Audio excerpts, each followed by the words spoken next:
যারা army public স্কুলে এবছরে পরীক্ষায় বসতে চাও, মানে ওই যে ওএসটিটা আছে, স্ক্রিনিং টেস্টটা, তো তাদের জন্য আমি এর আগে দুটো ভিডিও করেছি। তো একটা ভিডিওতে আমি তোমাদের সামনে ওই ওএসটি সংক্রান্ত বিষয়টাকে তুলে ধরেছি, কি হয়, কিভাবে দিতে হয়, কি হয়, তারপরে কোন সার্টিফিকেট পাবে এবং চাকরি পাওয়ার জন্য তারপরে কিভাবে আবেদন করবে। তো সেই ভিডিওটা একটু দেখে নিতে পারো। আর একটা যে ভিডিও আছে সেখানে আমি তোমাদের সামনে তুলে ধরেছি যে এলিজিবিলিটি ক্রাইটেরিয়া আছে সেটি কী কী লাগে, মানে পিআরটি, টিজিটি, পিজিটির ক্ষেত্রে কী যোগ্যতা, কত পার্সেন্ট নাম্বার, কোন কোন বিষয় আছে, সেগুলো কিন্তু সামগ্রিকভাবে খুব সংক্ষেপে তুলে ধরার চেষ্টা করেছি। আর তার সাথে সেখানে এই বছরে যে রেজিস্ট্রেশন প্রসিডিওর কত তারিখ থেকে শুরু হচ্ছে, কারেকশন ডেট কী আছে, সেগুলো তুলে ধরেছি। এখন এই ভিডিওটা আমি তোমাদের সামনে যেটা তুলে ধরার চেষ্টা করব সেটা হচ্ছে কোশ্চেন প্যাটার্ন, মানে এক্সাম প্রসিডিওরটা বা কী আছে। দেখো, এই আর্মি পাবলিক স্কুলে চাকরি পেতে গেলে তোমাকে আমি এর আগেই বলেছি যে একটা ওএসটি, মানে তোমার অনলাইন স্ক্রিনিং টেস্ট কিন্তু দিতে হবে, এবং সেই অনলাইন স্ক্রিনিং টেস্টে যারা কিন্তু পাস করবে তাদেরকে একটা স্কোর কার্ড দেওয়া হবে, এবং সেই স্কোর কার্ডটার ভ্যালিডিটি থাকবে কিন্তু লাইফ টাইম। তারপর সেই স্কোর কার্ডটা নিয়ে যখন এই আর্মি পাবলিক স্কুলের বিভিন্ন জায়গায় ভ্যাকেন্সিগুলো বেরোবে, সেই ভ্যাকেন্সি ওয়াইজ তোমাকে কিন্তু অ্যাপ্লাই করতে হবে। যদি তুমি এলিজিবল হও, অ্যাকর্ডিং টু মেরিট যদি চলে আসো, তাহলে ওরা কিন্তু জানাবে ভায়া মেল বা যেমন করে হোক তোমার সাথে কমিউনিকেশন করে নেবে। তারপর তোমাকে সেখানে গিয়ে কিন্তু ইন্টারভিউ বা ডেমো ক্লাস দিয়ে কিন্তু সিলেক্ট হতে হবে। তো তারপরে আর কোনো সমস্যা নেই, তুমি পার্মানেন্ট স্টাফ হয়ে যাবে। তা এখানে এই যে পিআরটি, টিজিটি এবং পিজিটির ক্ষেত্রে আমি আগেই বলেছিলাম যে এলিজিবিলিটি ক্রাইটেরিয়া ওয়াইজ তোমাকে কিন্তু ফর্ম ফিল আপ করতে হবে। তারপরে যে পরীক্ষাটা হবে, অনেকেই জানতে চাইছে যে পরীক্ষাটা কেমন হয়, কত মার্কসের পরীক্ষা হবে, কীভাবে পরীক্ষা হবে। দেখো, ওদের এই তিনটে ক্ষেত্রেই না এই ওএসটিটা 200 মার্কসের হবে। ওদের কিন্তু এই রিটেন টেস্ট কিন্তু এই একটাই, মানে এই যে পরীক্ষাটা তুমি কোয়ালিফাই করছো, এরপরে কিন্তু এপিএসে চাকরি পাওয়ার জন্য কিন্তু আর কোনো রকমভাবে কোনো রিটেন টেস্ট হবে না। তুমি যদি মনে করো যে এই সার্টিফিকেট নিয়ে আমার কী হবে, আমি তো এমনি নর্মাল টেটের ক্ষেত্রে একটা সার্টিফিকেট পাস করে থাকি, আবার নতুন করে পরীক্ষা হবে না, আর কোনো পরীক্ষা কিছু হবে না। এই ওএসটি তুমি যদি কোয়ালিফাই করো, তারপরে তোমার ডেমো ক্লাস আর ইন্টারভিউ হবে। তবে হ্যাঁ, ল্যাঙ্গুয়েজ যাদের আছে তাদের ক্ষেত্রে কিন্তু একটা ল্যাঙ্গুয়েজ পেপারের উপর একটা টেস্ট 15 মার্কসের হতে পারে, এবং সেটা কিন্তু সম্পূর্ণরূপে নির্ভর করছে ওদের যে ম্যানেজমেন্ট কমিটি আছে, যে লোকাল বডিজ আছে, তারা কিন্তু নির্ধারণ করে। তো দেখো, পিআরটি যে সিলেবাসটা, যে প্যাটার্নটা আছে, সেই প্যাটার্নটা আমি তোমাদের সামনে তুলে ধরছি। পিআরটির ক্ষেত্রে দেখো 200 নম্বরের পরীক্ষা হবে। পিআরটির ক্ষেত্রে যেমন 200 নম্বরের হবে, ঠিক সেরকম টিজিটির ক্ষেত্রেও 200 নম্বরের হবে, এবং পিজিটির ক্ষেত্রেও কিন্তু 200 নম্বরেরই পরীক্ষা হয়। প্রত্যেকের ক্ষেত্রে 200 নম্বরেরই পরীক্ষাটা হবে। এবারে যে পিআরটির পরীক্ষা, এটা টাইম থাকে কিন্তু মোটামুটি 3 ঘন্টা, প্রত্যেকটা ক্ষেত্রেই 3 ঘন্টা থাকে। কি বলেছে দেখো না, টোটালটা মাল্টিপল চয়েস টাইপ কোশ্চেন হবে, এবং 200 নম্বরের কিন্তু কোশ্চেন হবে, তোমার টোটাল পরীক্ষাটা হবে। আচ্ছা, এর কিন্তু 3টে ভাগ করে দিয়েছে, দেখে নাও। দেখো, সেকশন এতে ওরা কী দেবে বলেছে না, basic GK and current affairs দেবে, 10টা কোশ্চেন দেবে। হ্যাঁ, 1 থেকে সিরিয়াল নাম্বার 10 পর্যন্ত দেবে। আমি তোমাদের যেটা দেখাচ্ছি এটা হচ্ছে ওদের অফিসিয়াল একদম দেওয়া blue print of question paper. Question পেপারে পুরো ব্লু প্রিন্ট, মানে ওরা এই প্যাটার্নেরই কোশ্চেন করবে, এই রকম সিরিয়ালি এইভাবেই কিন্তু কোশ্চেনগুলো থাকবে। খুব সুন্দর করে ওরা সাজিয়ে দিয়েছে দেখো। তাহলে সেকশন এতে হচ্ছে জিকে অ্যান্ড কারেন্ট অ্যাফেয়ার্সের ওপর সেটা হচ্ছে 10টা কোশ্চেনে 10 নাম্বার থাকবে। সেকশন বিতে pedagogy, curriculum and educational policy matter, মানে হচ্ছে পেডাগগি আমরা জানি যে বিভিন্ন আমরা বিএড বা ডিএলএড যারা করেছি তারা আমি জানি যে পেডাগগি বিষয়টা কী রকম থাকে, আমাদের প্রত্যেকটা সাবজেক্টে প্রত্যেকটা বিষয়ের পেছন দিকে আমাদের পেডাগগি দেওয়া থাকে। তার সাথে কি থাকবে, বিভিন্ন কারিকুলাম, পাঠ্যক্রম এবং এডুকেশন পলিসি ম্যাটার।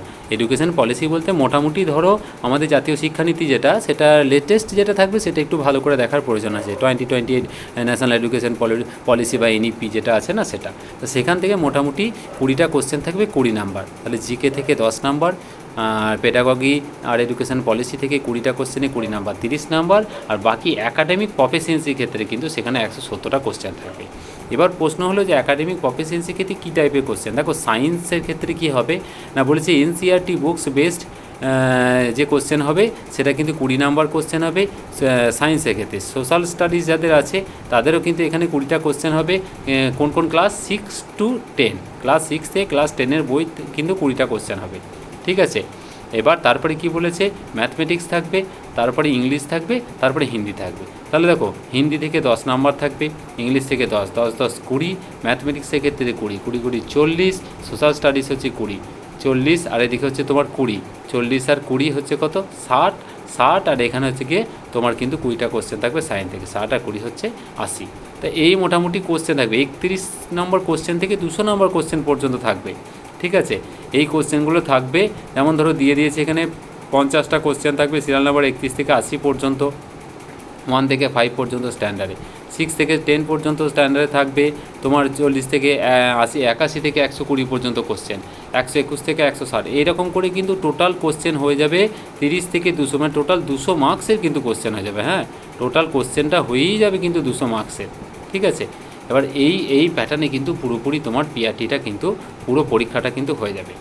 বোঝা গেল? তাহলে এখানে পিআরটি পরীক্ষা দিতে গেলে তোমাকে মোটামুটি জিকেতে হচ্ছে 10 নাম্বার, পেডাগগি হচ্ছে 20 নাম্বার, মোট 30 নাম্বার, আর বাকি 170 নাম্বারে কিন্তু পরীক্ষা হবে বাকি বিষয়গুলো, মানে সায়েন্স হবে, সোশ্যাল স্টাডিজ হবে, ম্যাথমেটিক্স হবে, ইংলিশ হবে, আর হিন্দি হবে। এটা কিন্তু পিআরটি টোটাল হবে কিন্তু 170 নাম্বার।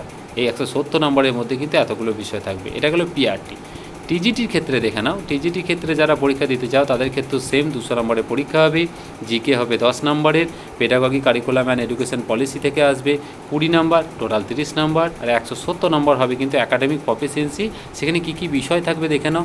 বেসিক সাবজেক্ট নলেজ, যে তোমার সাবজেক্ট আছে সেই সাবজেক্ট নলেজের উপর কিছু কোশ্চেন থাকবে, মডারেট সাবজেক্ট নলেজের উপর, higher subject knowledge, proficiency level subject knowledge. আচ্ছা, এখানে সাবজেক্ট নলেজ বলতে যেহেতু টিজিটি স্কেল, তুমি যদি সায়েন্সের হও তাহলে তোমার সায়েন্সের যে বিষয়গুলো আছে সেই বিষয়গুলো থেকে কোশ্চেন হবে। সায়েন্সের বিষয়গুলো দেখবে ওখানে বলা আছে। সায়েন্সের যে একাডেমিক কোয়ালিফিকেশান এলিজিবিলিটি ক্রাইটেরিয়া যেখানে ছিল, সেখানে ফিজিক্স, কেমিস্ট্রি আর বায়োলজি ছিল। তা সেই বিষয়গুলো থেকে, সোশ্যাল স্টাডিজ যাদের আছে তাদের মোটামুটি ইতিহাস, ভূগোল, এই সমস্ত বিষয়গুলো থেকে আসবে। সেই বিষয়গুলো থেকে কিন্তু প্রত্যেকটা বিষয় থেকে মিলে কিন্তু তোমার 170 নম্বরে কিন্তু কোশ্চেন তোমার সেখানে আসবে। তো সেই বিষয়গুলোর ওপর কিন্তু তোমাকে পরীক্ষাটা দিতে হবে। তাহলে 170 আর ওইদিকে 30, মোট 200 নম্বর হয়ে গেল, ঠিক আছে।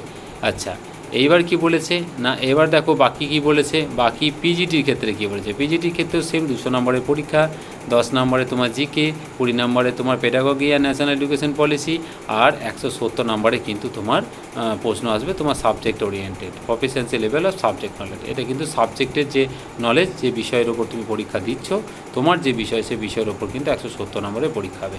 তাহলে দেখো এখানে সাবজেক্ট নলেজ বলতে কিন্তু দেখো বিষয়টা হচ্ছে তুমি কোন বিষয়ের ওপর আবেদন করছো তার উপর। তাই এই বিষয়টা আমি একটু তোমাদের কাছে ক্লিয়ার করার জন্য দেখো ওদের আমি যে নোটিফিকেশান আছে না, সেটাকে আমি একটু নিয়ে যাই, সেটা তাহলে তুমি বুঝতে পারবে। দেখো পিআরটির ক্ষেত্রে তো সব বিষয় দিতে হবে, সেখানে অঙ্ক দিতে হবে, ইংরেজি দিতে হবে, সোশ্যাল সায়েন্স সব দিতে হবে। দেখো এই যে সাবজেক্টের বিষয়টা না, দেখো টিজিটির ক্ষেত্রে দেখে নাও সাবজেক্টের বিষয়টা কী। দেখো টিজিটি সাংস্কৃতিক ক্ষেত্রে সংস্কৃত হতে হবে, হিন্দির ক্ষেত্রে হিন্দি, ইংলিশের ক্ষেত্রে ইংলিশ, এসএসটির ক্ষেত্রে কিন্তু history, geography, economics, political science. হ্যাঁ, এইগুলোর মধ্যে কিন্তু কি বলেছে, which one must be either history and geography. এগুলোর মধ্যে হিস্ট্রি অথবা জিওগ্রাফি যে কোনো একটা হতে হবে, any of the two of the following, যে কোনো দুটো কিন্তু থাকতে হবে। ম্যাথমেটিক্সের ক্ষেত্রে দেখো এখানে বলেছে mathematics, physics, chemistry, economics, computer science, statistics, যেগুলো দুটো। সায়েন্সের ক্ষেত্রে কিন্তু থাকবে জুওলজি, বোটানি, কেমিস্ট্রি অ্যান্ড ফিজিক্সের মধ্যে যে কোনো দুটোতে কিন্তু থাকতে হবে। এটা হচ্ছে কি সায়েন্স টিচারের ক্ষেত্রে। তো এখানে সাবজেক্ট বলতে কিন্তু তুমি যে পোস্টের জন্য আবেদন করছো, কম্পিউটার সায়েন্সের ক্ষেত্রে দেখে নাও কী বলেছে, বিটেক ইন কম্পিউটার সায়েন্স আর আইটি। তা এই বিষয় সাবজেক্ট বলতে কিন্তু এই বিষয়গুলোকে এখানে তুলে ধরা হয়েছে। তাহলে মোটামুটি পিআরটির ক্ষেত্রে বোঝা গেল 200 নম্বর, টিজিটির ক্ষেত্রে 200 নম্বর, পিজিটির ক্ষেত্রেও 200 নম্বরের পরীক্ষা হবে, 10 নম্বর করে প্রত্যেকটায় জিকে হবে, 20 নম্বর করে প্রত্যেকটায় ন্যাশনাল এডুকেশন পলিসি এবং পেডাগগি হবে, 170 নম্বর করে সাবজেক্টের পরীক্ষা হবে। তো এই ছিল মোটামুটি ওদের মোটামুটি প্যাটার্ন, কীভাবে এক্সামটা হয়ে থাকে। আর মোটামুটি কোয়ালিফাই করলে তোমাকে একটা স্কোর কার্ড দেওয়া হবে। স্কোর কার্ড নিয়ে পরবর্তী সময়ে যখন ভ্যাকেন্সি রিলিজ হবে প্রত্যেকটা ইনস্টিটিউশন থেকে, তাদের অফিসিয়াল ওয়েবসাইট থেকে বা নিউজ পেপার থেকে, সেই অ্যাড ওয়াইজ তুমি কিন্তু সেটা দেখে আবেদন করতে পারবে। তো এই মোটামুটি ছিল AWES মানে মিলিটারি স্কুলে অ্যাডমিশন টেস্টের সমস্ত ডিটেলস এই অনুযায়ী। আর বাকি আরও ভিডিও আছে, সেগুলো দেখলে আরও তোমাদের কাছে কিছু কনসেপ্ট ক্লিয়ার হয়ে যাবে। যদি কিছু প্রশ্ন থাকে অবশ্যই আমাকে কমেন্ট করে জানাবে। খুব ভালো থাকবে, সুস্থ থাকবে, ধন্যবাদ।